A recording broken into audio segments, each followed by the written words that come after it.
ሰላም ማሚዎች እንዴት ናችሁ? ለሉካዬ ምግብ አብረን እንስራ። እንደምታዩት ዛሬ የሰራሁለት ፓስታ ከአሳ ጋር ነው። ልጆቻችሁ ከ8 ወር በላይ ከሆኑ ይሄ ምግብ በጣም ተመራጭ ነው።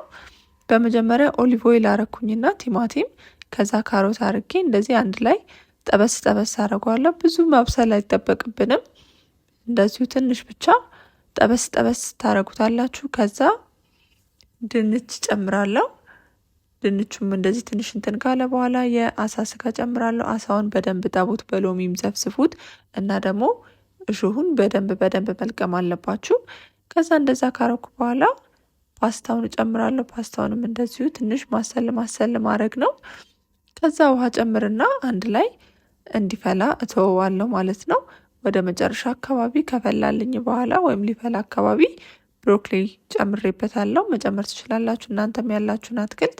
ከዛ ፈጭቼ ነው የሰጠሁት። ብዙ አላደቀኩትም፣ ትንሽ ሸርከት ብቻ ነው ያደረኩት። እናንተ ልጆቻችሁ ያልተፈጨ ነገር የሚወስዱላችሁ ከሆነ ሳትፈጩ ብትሰጧቸው በጣም ተመራጭ ነው። እኔም አላደቀኩትም ብዙ እና እንደዚህ አድርጋችሁ ብትሰጧቸው ልጆቻችሁ ይወዱታል። ሞክሩት፣ ተናደሩ።